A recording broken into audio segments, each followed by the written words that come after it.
Hey everybody, hope you're doing well today.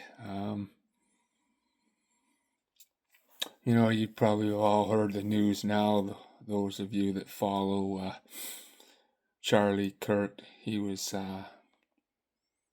assassinated today. Very tragic time in the history of America and probably in the history of Canada. There was a time when we were able to come together and talk and communicate with one another, even though we have different opinions and we had different points of view. We were able to still come together and still love one another, even though our political views may have been different or our spiritual views may have been different.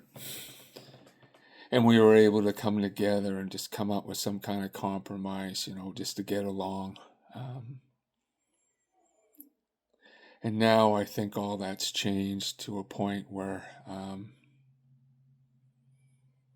I don't think somebody like Charlie Kirk was able to express his views, and at the end result, his life was taken for something that he believed in.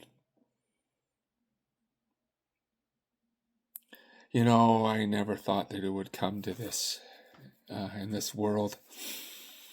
I never really wanted to have this on my website, but I think it's important that we realize as Canadians we're at a turning point in Canadian history where we are going to have our rights taken away, and that we're not going to be able to speak and be able to talk to one another without ridicule or yeah. Like I said, we used to be able to talk even though we didn't agree with each other when it came to politics or religion. But we were able to come to some kind of compromise, and it's sad to see that that's changing more and more every day. And I didn't really want to come on here and talk about politics. Or my main goal is to spread love and encouragement and try to get us to come together, even though we don't see eye to eye, and come to some kind of agreement, to love each other no matter what. And I think it's coming to a point where those things are changing now. And as you can see, here's a young man, 31 years old, who had his family.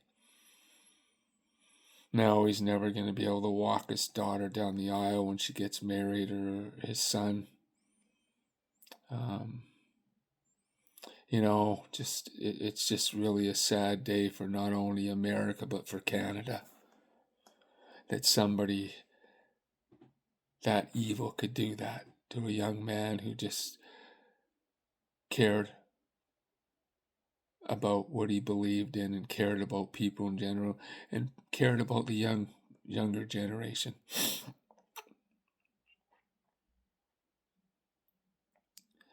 So yeah, it just makes me sad that, Canada, we need to wake up.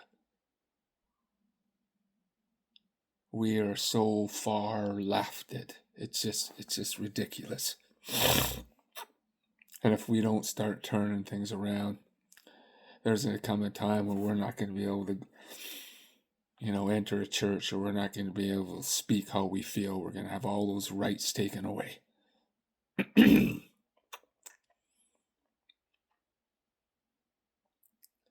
And I don't want to get on the wagon, but I've had enough of this.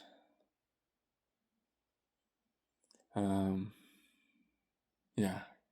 One day there might be consequences for me, but that's just the way it goes. I gotta be able to feel free to speak how I want to speak. I don't have a hateful bone in my body, but I'm just getting tired. You know, all the way from down the way that people with addictions get treated, and the way that they ignore it, and mental health, that they just ignore it, and they don't want to deal with it.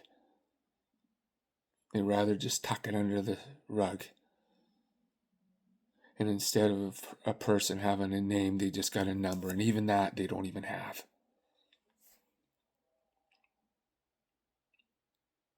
You know, I was talking to a young lady today. Just broke my heart.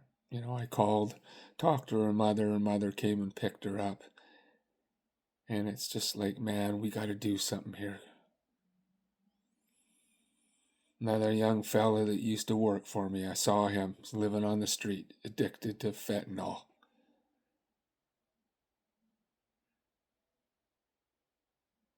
You know, we have to do something. We all have to come together and come up with a solution for all this. We got to start getting along with one another, even though our views may be different.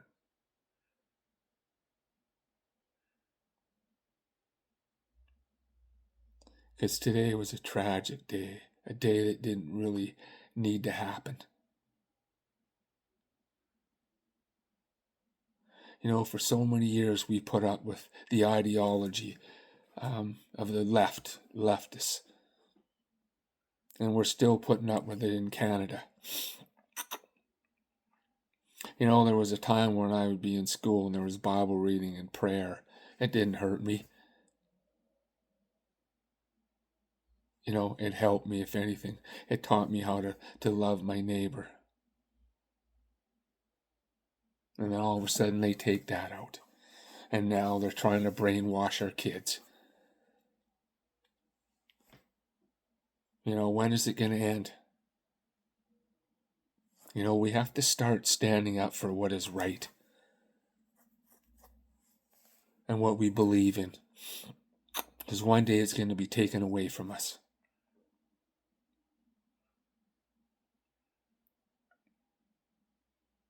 You know, people who speak out about how they feel, you know, who's going to be the next target? Because they don't agree with the ideology of the way that things are going now. You know?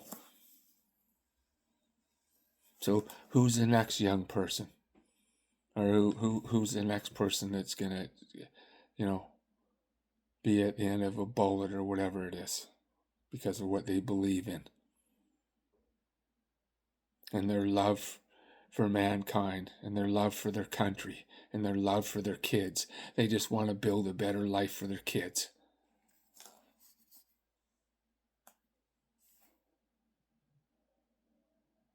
So yeah, I don't know, people. You know, I shake my head every day and I think that I'm just watching a movie. And it's not a movie, it's real life, you know. People are getting scared, people are getting fed up. Well, it's time that we stood together and spoke out. You know, why can't we help our own people? Why can't we help those people that are homeless and addicted on drugs and alcohol? Why can't we help them first?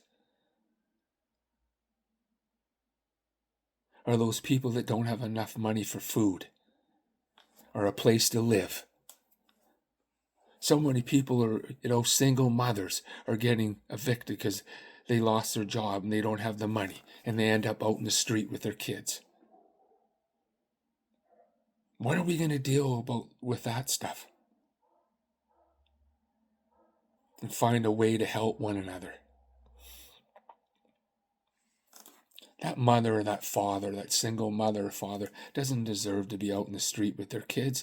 What's this country coming to? We need to take care of them. Yeah, maybe some of them made some bad decisions, but we still need to be there for them and help them out.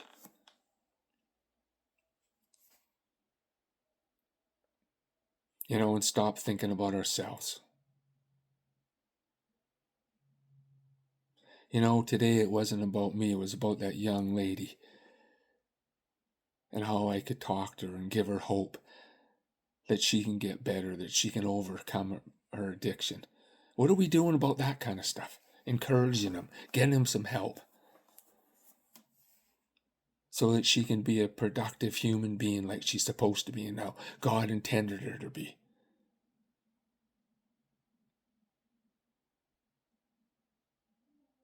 But instead we waste our money in other things. Bike paths, new roads, roundabouts, everything else that we should be spending money on, taking care of our people with their mental illnesses or their drug addiction or whatever it is that they're struggling with. So,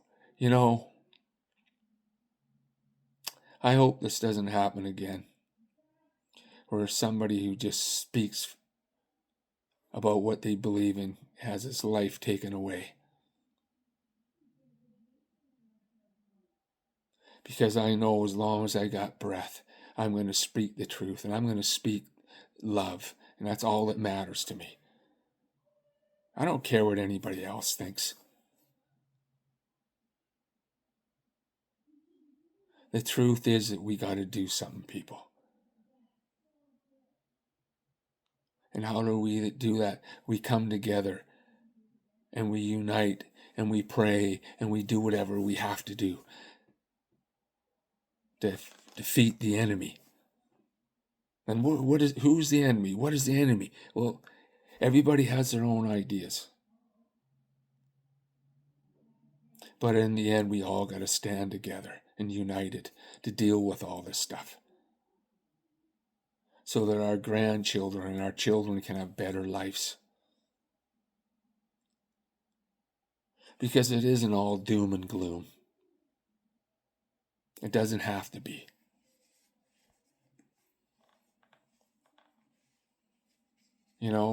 I could go on and say things, but I'm not going to say anymore. Because my whole thing is that all I want to do is to edify and lift people up and do what's right and honoring and humble and forgiving and graceful and merciful. That's all I want to do.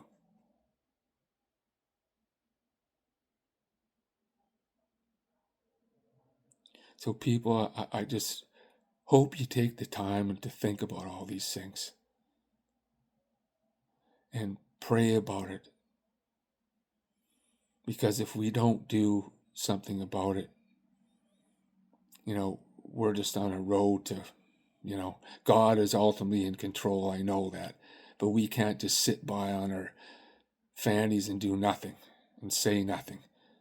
We have to get out there and let our voices be heard. Because where I come from, 4 or 5 people lose their lives to overdoses. And the suicidal rate is going through the roof. And the homeless is going through the roof. The thing is that we have to teach these people to make the right choices. Not give them drugs and just feed them with all this. We got to help them think better about themselves and to believe in themselves. And we have to show them that there's some hope. I told that girl today, you know what? When I was in that place in my life, I didn't think there was any hope. And all I wanted to do was just go home. I didn't want to live anymore. But I said to her, you know what? One day you're going to be sitting here and you're going to be talking to somebody that's dealing with the same thing that we're dealing with today with me. Just believe that that's going to happen, because I didn't think it was going to happen with me. 31 years later, here I am. And I wouldn't have been able to relate with that girl if I hadn't gone through what I had gone through. And I just want her to go home and say, hey, I remember Randy and what he said to me. And I showed her love. and compassion, non-judgmental.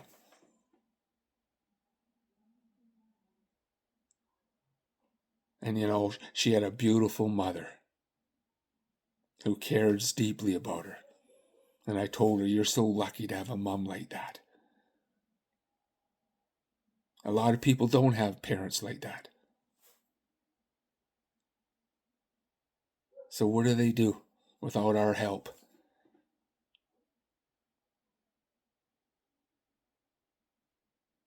So, every opportunity I can, I just pray, Lord, give me an opportunity.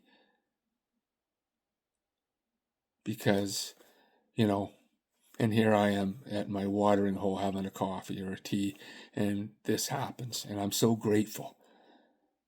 I wish it would never happen. Everybody was off the drugs and the alcohol, and the whole world was at peace, but that's not going to happen. So I'm grateful that God's given me the tools and the opportunity to be able to talk to these people. So, pray for our politicians, pray for our country, pray for America. Because the Lord knows we all need it.